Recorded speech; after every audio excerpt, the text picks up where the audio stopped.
Mesdames, Messieurs, bonsoir. À la une de l'actualité, suivi du processus de paix, une délégation de l'EAC, conduite par son secrétaire général, a été reçue par le vice-premier ministre, ministre des Affaires étrangères, Christophe Lutundula, a aussi procédé à la signature avec le Japon de la construction d'un centre national de télédétection.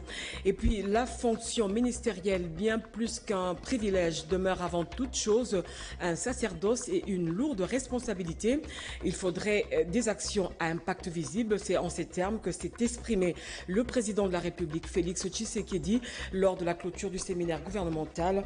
Mesdames, Messieurs, bonsoir et bienvenue aux 20h.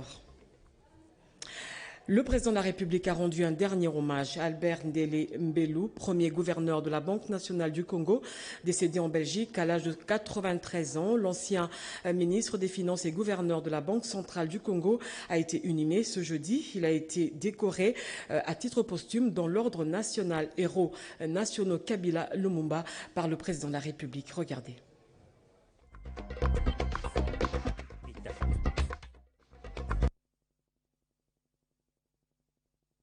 Une cérémonie à titre posthume qui a tout son sens au regard du vécu du défunt.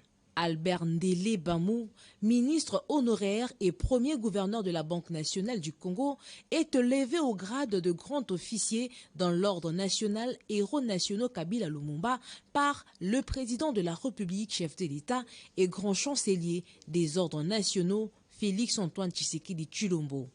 Sur proposition du chancelier des ordres nationaux, ordonne. Article 1er. Est admis à titre posthume dans l'ordre national héros nationaux Kabila Lumumba au grade de grand officier M. Albert Ndélé Bamou. Signe de la reconnaissance par la nation du plus grand sacrifice qui puisse être fait au regard des mérites remarqués à travers d'éminents services rendus à la nation congolaise en qualité respectivement de ministre des Finances et ministre de l'Économie et de l'Industrie. Mais plus particulièrement en tant que premier gouverneur de la Banque nationale du Congo, fonction qu'il assuma avec succès pendant près d'une décennie. Au sortir de l'indépendance, vous savez qu'il y a eu des commissaires généraux, des gens à peine sortis de l'université, des gens qui n'avaient pas terminé l'université, qui ont été rappelés après le départ des Belges, la décoration, pour assurer les fonctions. Il a été ministre des Finances. Brillant d'ailleurs, je dois le dire, pas parce que c'est mon père, mais parce que tout le monde le reconnaît, avec les papas Bomboko, les papas Mbeka et autres. Ce sont des gens qui ont donné leur vie, leur jeunesse pour ce pays, pour que nous soyons ce que nous sommes aujourd'hui. La reconnaissance, c'est le sentiment qui anime la famille Ndélé. Et moi, je remercie le président de la République. Il a rendu un grand honneur non seulement à mon père, qu'il a mérité, mais à toute la famille. J'aurais voulu que mon père soit là pour le voir. Et vraiment, nous sommes très reconnaissants. Et c'est un honneur. Je veux dire, notre père ne nous appartient plus. Il appartient à la nation congolaise. Et vraiment, c'est avec toute la nation que nous partageons cet honneur. Décédé le 1er avril 2023, Albert Ndélé Bamou a reçu les hommages de quelques personnalités du pays et les membres du cabinet du chef de l'État avant sa mise en terre. Bien avant, Félix Tshisekedi a présidé la clôture du séminaire gouvernemental placé sous le thème « Construire une cohésion efficace et créer une dynamique de changement par la culture de l'excellence ». Dans son mot, le président de la République a demandé à chaque membre du gouvernement de prioriser les actions à impact visible et réel au regard des attentes de la population. Regardez. Ils se sont tous engagés à construire une cohésion efficace et créer une dynamique des changements par la culture de l'excellence et la gestion publique axée sur les résultats du programme du gouvernement. Des engagements pris à l'issue des 48 heures de travaux du séminaire gouvernemental à leur attention.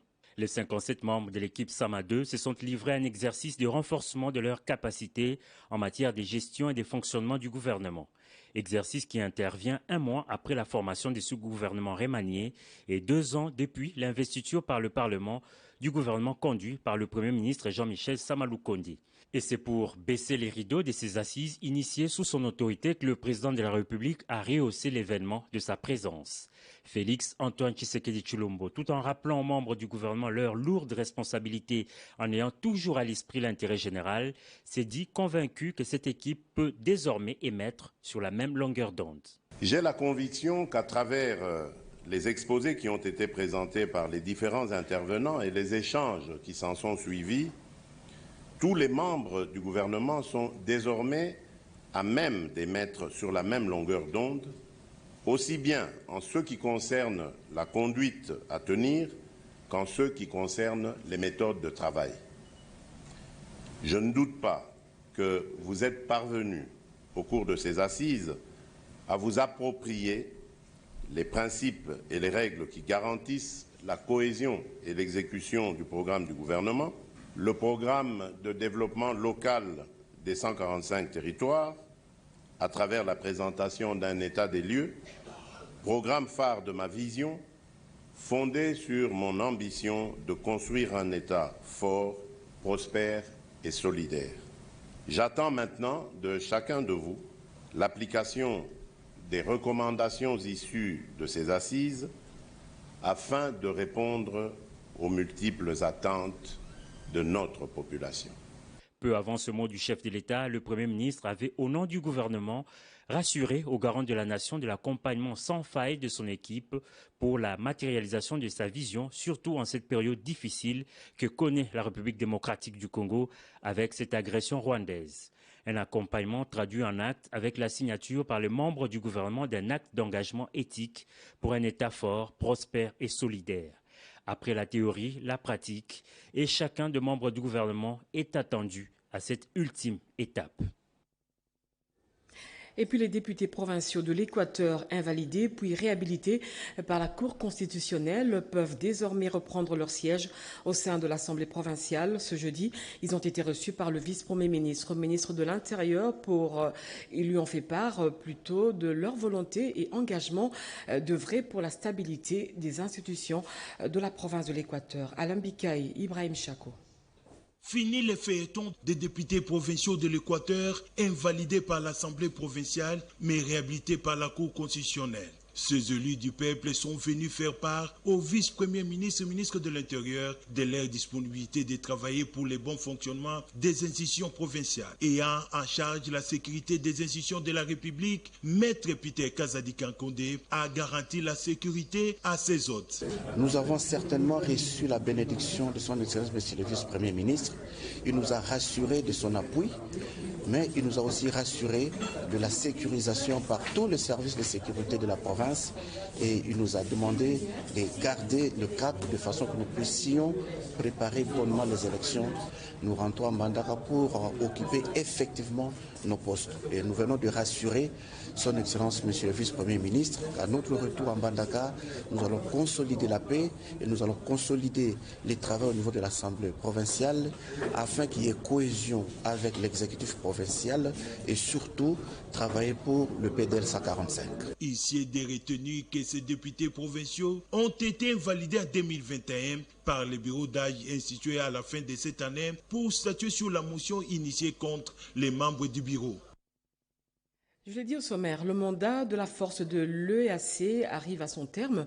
Une délégation conduite par Peter Mastaki, secrétaire général de la Eastern Africa Community, a été reçue par une importante composante du gouvernement, dirigée par le vice-premier ministre, ministre des Affaires étrangères.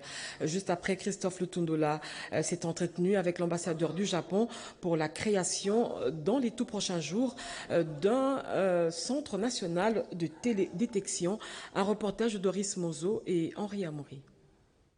Une délégation de la East African Community, conduite par son secrétaire général Peter Mastaki, est à Kinshasa. Aujourd'hui, elle était chez le vice-premier ministre, ministre des Affaires étrangères et de la francophonie, Christophe Lutundula Palapena-Pala, entouré de 6 autres membres du gouvernement. Sur la table, le suivi du processus de paix en République démocratique du Congo. Nous avons une séance de travail très importante qui porte particulièrement sur le suivi du processus de paix qui a été initié depuis Nairobi et qui continue passant par l'Angola. Nous avons échangé aussi au sujet de la force régionale de l'Afrique de l'Est, dont le mandat a expiré depuis le 31 mars, conformément à l'article 26.1 de son statut qu'on appelle en anglais le SOFA. Et sur ce point-là, La RDC avait déjà saisi la communauté de certains amendements qu'il faut apporter. Les populations congolaises attendent une paix durable et le plus rapidement possible. Le gouvernement met donc tout en marche. Crise sécuritaire dans le Soudan, la RDC s'organise pour le retour de ses ressortissants. À travers un communiqué, le ministère des Affaires étrangères et francophonie indique qu'ils examinent des voies et moyens de sécuriser ses compatriotes. Jean-Richard Kwale pour ce communiqué. La crise qui secoue le Soudan, avec des crépitements des balles à longueur des journées, est aujourd'hui à l'origine des mouvements des populations fuyant les atrocités. Chaque nation s'organise pour le retour de ses ressortissants. La RDC n'est pas en reste. D'où ce communiqué du ministère des Affaires étrangères, je cite: « Le ministère des Affaires étrangères et francophonie de la République démocratique du Congo suit avec intérêt l'évolution de la situation sécuritaire en République du Soudan et les efforts diplomatiques en cours pour le retour de la paix. En ce qui concerne la situation des Congolais se trouvant sur les territoires soudanais, les informations en provenance de notre ambassade à Khartoum renseignent qu'à ce jour, 52 compatriotes ont exprimé leur souhait d'être rapatriés et 16 autres étudiants en formation à Khartoum ont sollicité une évacuation du Soudan. Le ministère des Affaires étrangères et francophonie poursuit les contacts avec les agences humanitaires et examine les voies et moyens pour assurer la sécurité de nos compatriotes sur place, tout en envisageant la possibilité de leur évacuation dès que les conditions sécuritaires le permettront.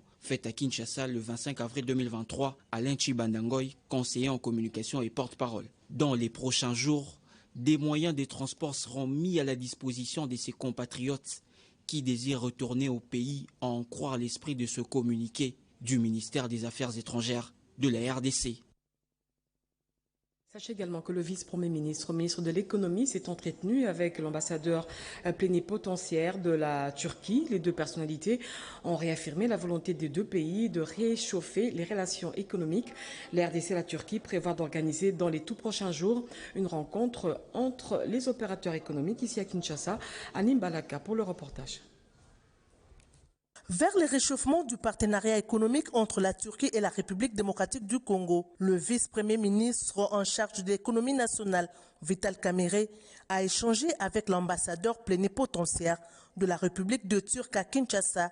Au menu, le rapprochement des deux républiques à travers un partenariat économique qui existe formellement depuis 1983 à travers la création d'une commission mixte dont le mécanisme est disponible en République démocratique du Congo. J'ai discuté un peu avec le vice-premier ministre comment on pourrait programmer une réunion dans la période à venir. Maintenant, il y a les élections en Turquie au mois de mai et il y aura les élections au mois de décembre ici en RDC. Entre ces deux élections, nous essaierons de notre mieux pour pouvoir trouver une opportunité de réaliser cette réunion, cette fois-ci à Kinshasa, qui va couvrir tous les aspects de notre coopération économique, technique, technologique.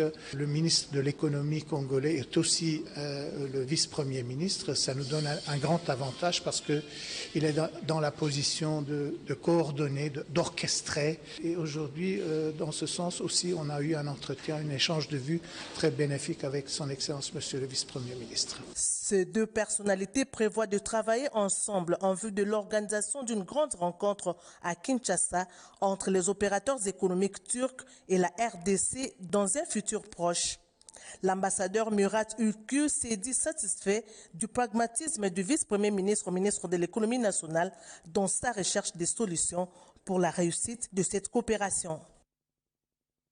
La Chambre basse du Parlement a inscrit sur son calendrier la loi dite Tiani pour cette session parlementaire. Selon son auteur, cette loi vise à protéger le pays contre l'infiltration étrangère qui pose des problèmes de sécurité dans le pays.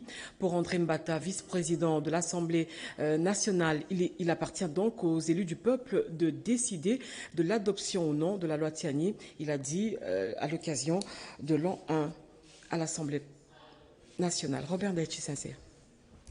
27 avril 2022, 27 avril 2023, jour pour jour, que le professeur André Mbata Betoukoumé Soumangou a été élu avec 402 voix, premier vice-président de l'Assemblée nationale. Une année après, et jour après jour, sous le leadership éclairé du président Christophe Mbosso Kodia, la Chambre basse du Parlement écrit la plus belle histoire législative de la République démocratique du Congo. Ce jeudi 27 avril 2023, le numéro 2 de l'Assemblée nationale, professeur André Mbatabe Tukumesu, qui totalise 365 jours au perchoir de l'Assemblée nationale, est revenu sur les avancées dans la diplomatie parlementaire. Les lois importantes votées comme les 2 lois proposées pour ouvrir l'accès aux ordres nationaux et celles en pipeline. La loi Chani, elle est inscrite normalement au calendrier.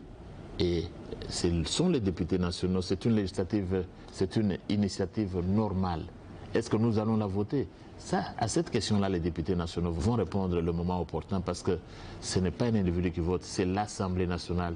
Donc je suis satisfait et nous avons fait entendre la voix de la République démocratique du Congo, la voix des députés nationaux, la voix du bureau de l'Assemblée nationale, surtout en ce qui concerne cette guerre d'agression qui nous est imposée par le Rwanda de Paul Kagame. Parlant de la sortie officielle de l'Union sacrée de la Nation, ce 29 avril 2023, il appelle tout le monde à un sursaut patriotique. Dans son cabinet, tous reconnaissent le travail abattu aux résultats éloquents. Le directeur de cabinet du professeur André Mbatabe Tukumesu a remis un cadeau symbolique au premier vice-président de l'Assemblée nationale comme signe de reconnaissance.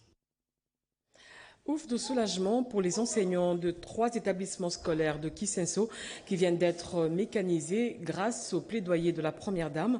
Denise Yankero Tshisekedi a pris part mercredi à la cérémonie de remise des actes juridiques créant et autorisant le fonctionnement des écoles maternelles, primaires et secondaires, la grâce dans la commune urbano-rurale de Kisenso.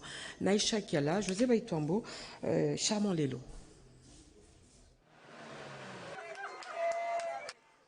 Ils pourront dès la fin de ce mois d'avril jouir du résultat de leur dur labeur. Le 29 enseignants des écoles maternelles, primaires et secondaires La Grâce dans la commune de Kisenso ont été mécanisés et les écoles désormais reconnues à travers un acte juridique. Fruit de l'aboutissement d'un plaidoyer porté personnellement par la première dame de la République, l'attente aura été longue pour ces enseignants et ce jour marque irréversiblement la fin de leur calvaire. Les enseignants, dont 6 de l'école maternelle, 9 de l'école primaire et 14 de l'école secondaire, vont bénéficier de la prise en charge par le Trésor public à travers le paiement des salaires. Et leurs familles respectives pourront dès lors bénéficier gratuitement des soins de santé de qualité à travers la mutuelle de santé des enseignants. Que pour ce mois d'avril, immédiatement après cette cérémonie, nous allons déclencher la paye des enseignants et nous accorderons immédiatement les frais de fonctionnement pour cette école. Dès les premiers instants de sa visite dans ces écoles, la présidente de la Fondation Denise Yankero Tshisekedi s'était engagée à offrir aux élèves de ces coins de la capitale un cadre approprié d'apprentissage et aux corps enseignants des meilleures conditions de travail. Comme dans ses habitudes, Denise Yankero Tshisekedi a suivi le processus y conduisant avec intérêt. Distinguée première dame, nous manquons des mots pour exprimer notre joie du fait que vous ne nous oubliez jamais. Par votre fondation, Denise Yankero, vous avez posé la première pierre de la construction de ce complexe scolaire. Vous avez suivi l'évolution de la construction. Vous êtes venu inaugurer ce bâtiment. Vous voici encore pour d'autres bienfaits. C'est dont nous vous remercions du fond de nos cœurs. Le ministre de l'EPST, Tony Mwamba Kazadi, a également profité pour lancer officiellement la remise de diplômes d'État de l'édition 2015, à présent disponible pour l'ensemble de la République.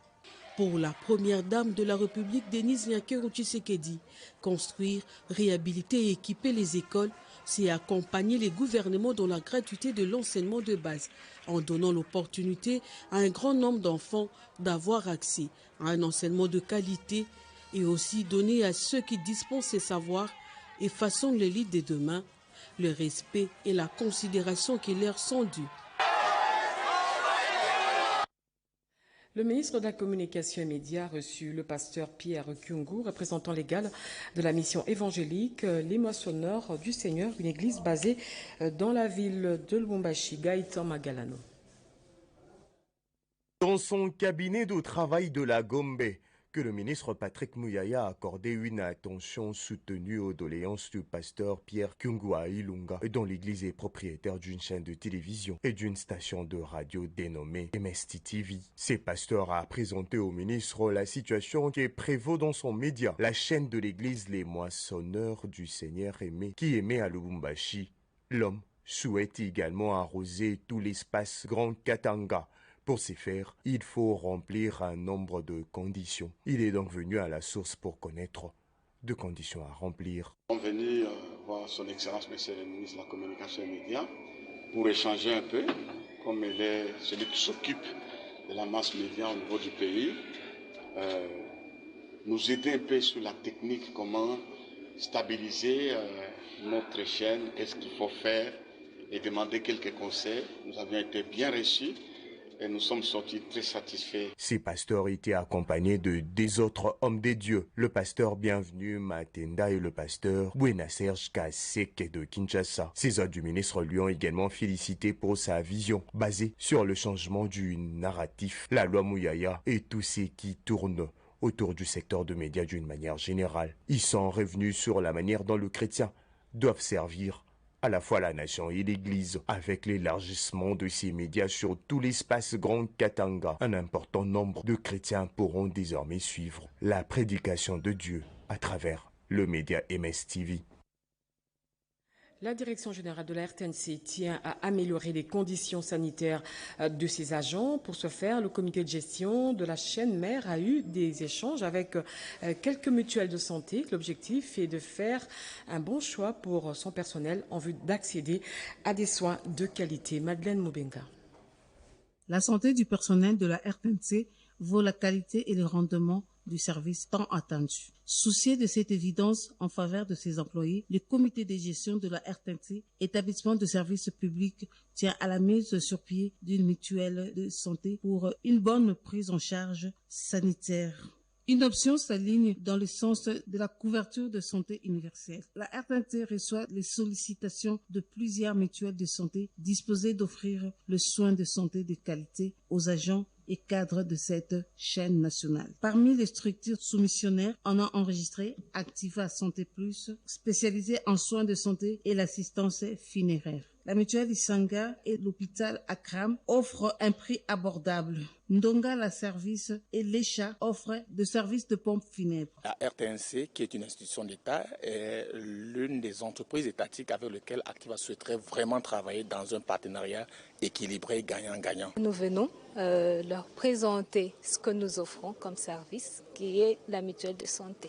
Nous sommes le pompe funèbre l'Echa. Nous accompagnons les familles endeuillées pour leur permettre d'enterrer leurs proches avec dignité et respect. Compétition de mutuelles de santé au profit du personnel de la RTNC. On attend au mieux le plus offrant pour gagner les marchés.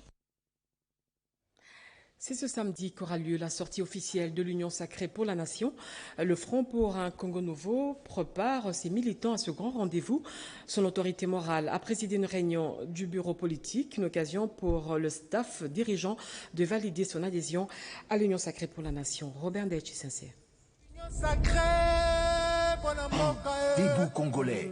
À quelques jours de la sortie officielle de l'Union sacrée de la nation au stade de Martyr, le Front pour un Congo nouveau, membre de cette plateforme politique, met toutes les batteries en marche et mobilise ses troupes pour la réussite totale de l'événement tant attendu. Le sujet a été largement évoqué lors de la réunion du bureau politique qu'a convoqué ce mardi l'autorité morale du FPCN, le député national et professeur Claude Nyamugabo Baziboué. Nous avons préparé ensemble notre participation à la sortie officielle de l'Union sacrée. Ensemble, nous avons dit que nous devons être là, très nombreux. Non seulement les cadres seront là, mais nos militants aussi seront sensibilisés pour être présents à cette grande manifestation, où nous allons démontrer à la face du monde que l'Union sacrée de la nation existe bel et bien après la signature de la charte, démonstration des forces le samedi. Signataire de la charte de l'Union sacrée, l'autorité morale du FPCN tient à la vulgarisation de ce document qui compte 78 articles. Les membres du bureau politique, à l'unanimité, ont approuvé la signature que j'ai apposée sur la charte de l'Union sacrée.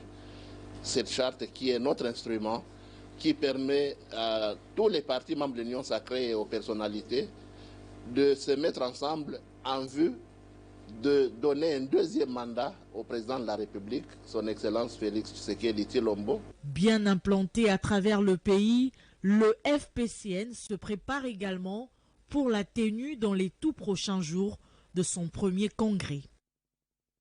L'atelier régional sur le renforcement de capacités organisé par la Commission internationale du bassin du Congo, Ubangi, Sanga, s'est clôturé ici à Kinshasa. 5 pays membres de CEAC ont évalué le plan de mise en œuvre de règlements communs de gestion des déchets issus des unités fluviales. Christine Lenzo, Simon Kankolongo. La gestion des déchets issus des unités fluviales et plateformes portuaires reste un champ très peu ou pas encore réglementé. C'est juste les règlements communs et relatifs bénéficiés par la RDC qui comblent en partie ces déficits. Voilà pourquoi les experts du secteur de l'environnement et des transports sont en atelier pour le renforcement des capacités des parties prenantes dans l'appropriation des outils et du processus de gestion des déchets issus des unités fluviales. Aussi, évaluer les plans de mise en œuvre de ces règlements communs dans le but de lutter efficacement contre la pollution et améliorer l'environnement portuaire et les voies d'eau intérieures. Le projet PARCED a pour objectif de contribuer à l'amélioration des infrastructures de transport fluvial de l'espace SICOS pour en faire un corridor de désenclavement et d'intégration de la sous-région Afrique centrale. En matière de gestion des déchets, plusieurs législations et réglementations aussi bien internationales, régionales que nationales existent. Leur mise en œuvre devrait concourir à la protection de l'environnement et la santé des populations. Les représentants de Madame le ministre d'État en charge de l'environnement qui a ouvert ses assises a salué cet appui de la SICOS envers les pays membres avant de promettre le renforcement à l'appui nécessaire à la SICOS pour la bonne conduite de cet important projet, aussi son aboutissement heureux avec l'implication effective de la RDC. Investir dans les infrastructures et dans le social, les provinces du pays mettent en place des projets bancables pour garantir le développement durable. Le Kasaï central, par exemple, s'appuie sur la Caisse nationale de péréquation pour se mettre dans le sens de la marche. Le gouverneur de province, John Kabeya, a discuté avec le directeur général de la Caisse nationale de péréquation, Jacques Coco Moulongo. Yvette Makoutima pour le reportage. Le Kasaï central met en exergue dans son plan d'action provincial les routes d'interconnexion entre territoires appuyées des projets agricoles incluant la transformation soutenue par les secteurs énergétiques. Le gouverneur de la province du Kasaï central, John Kabeya Shikai, a soumis jeudi 27 avril 2023 ce vaste chantier au directeur général de la Caisse nationale de péréquation, Jacques Coco Moulongo, pour sa matérialisation. Notre échange avec les DG de la Caisse de péréquation, c'était tout simplement au niveau de la présentation des différents projets de ma province. Comme nous avons la Caisse de péréquation dans son pourcentage, je pense que pour ma province, il nous a accordé 4%. Et puis dans les 4%, nous allons présenter les projets phares. Ce que je vous parle aujourd'hui, là, ce sont des projets phares. Les priorités seront examinées par trimestre, assurance de Jacques Coco Moulongo, directeur général de cette caisse de solidarité. Administrativement, je n'arrête pas de le répéter, nous sommes bien prêts. Mais financièrement, on est obligé de suivre les procédures du ministère des Finances et du Budget. Donc une fois qu'ils seront prêts pour nous servir, évidemment, ce fonds de péréquation, les 4% du Kasaï central sera mis à leur disposition sans problème, en suivant évidemment les procédures de paiement par trimestre, parce que nous avons 4 trimestres. En dehors de son rôle d'appuyer les développements socio-économiques de province en réduisant la fracture, la Caisse nationale de péréquation participe à la diversification de l'économie dans les entités territoriales décentralisées. Le Le président de la République tient à l'opérationnalisation de la Caisse nationale de péréquation et pour répondre aux vœux du président de la République, le ministre d'État en charge de la décentralisation a eu des échanges avec les animateurs de cet établissement public pour faire un état de lieu pour booster le projet de développement de 145 territoires. Myrène Deke. Centime ou dollar qui sort de l'entreprise pour exécuter un quelconque projet doit respecter les normes de principe des passations de marché. Dans ces domaines, l'autorité de régulation de marché public vient d'être sollicitée par la Société nationale d'électricité pour son expertise avant l'installation de sa cellule de passation de marché. C'est pour outiller les cadres et agents affectés dans cette cellule. Pendant 3 jours, sans relâche, les experts de l'ARMP, avec à leur tête Raymond Martin Luther-Yuma, directeur général, vont dispenser plusieurs matières essentiellement focalisées sur la procédure nationale des passations de marché public, telle qu'édictée par la loi numéro 10/010 du 27 avril 2010 et la loi numéro 18/016 du 9 juillet 2018. Nous formons sur les procédures des passations des marchés publics. Par procédure, il faut entendre tout cet ensemble de processus, tout cet ensemble des opérations qui constituent les cycles de passation des marchés publics, c'est-à-dire de l'identification des besoins jusqu'en passant par les acquisitions elles-mêmes, jusqu'à des prestations à la réception du marché prononcées sans réserve. La SNEL a à cette occasion exprimé ses sentiments de gratitude les plus profonds à l'endroit de la direction générale de l'ARMP pour avoir promptement répondu à la sollicitation de cette société commerciale qui a besoin de normaliser la gouvernance en veillant à la conformité des engagements contractuels aux actes légaux et réglementaires en cette matière. Guy Mbadou, gouverneur de la province du Congo central, sensibilise la population de la ville de Matadi sur la charte de l'Union sacrée. Selon le gouverneur de province, cette charte est une boussole qui va désormais conduire la plateforme politique sur l'organisation et le fonctionnement de l'Union sacrée pour la nation. Jean-Pierre Ndolodé Mazou. L'Union sacrée, tous pour le Congo, unis pour la défense de la patrie. Les partis politiques membres de l'Union sacrée pour la nation se sont engagés à offrir à Félix Tshisekedi un deuxième mandat avec une victoire écrasante. Une matinée politique organisée à Matadi ce lundi 24 avril a réuni les membres de cette plateforme politique branche Congo central en vue de vulgariser la charte signée à Kinshasa le 5 avril courant sous la houlette du gouverneur de province, Dr Guibondo Ndungidi, qui s'est affirmé depuis son élection comme l'une des figures politiques les plus fédératrices du Congo central. Prenant la parole, le chef des exécutif provincial a réussi à captiver l'attention de l'assistance. Pour Guy Bandou, les membres de cette famille politique doivent se mettre en ordre de bataille pour la réélection du président Tshisekedi en décembre 2023. Yango, Lelo, initiateur, il y a Union sacrée pour la nation. Aujourd'hui, l'initiateur de l'Union sacrée de la nation, c'est le président de la République, Félix-Antoine Tshisekedi Tshilombo. On ne va pas en guerre en ordre dispersé. On va en guerre en étant rangé. Et donc l'objectif de cet après-midi, c'est non seulement une matinée ou une après-midi politique, mais c'est aussi une activité pédagogique. Le Congo central est la première à populariser la charte dans tous les pays depuis sa signature par le présidium et les responsables de partis et regroupements politiques de l'Union sacrée de la nation. L'on a noté la présence d'une marée humaine venue de tous les coins de la ville portière de Matadi pour la circonstance non seulement politique mais aussi pédagogique pour transmettre la vision politique du chef de l'État à sa base du Congo central. Enfin, le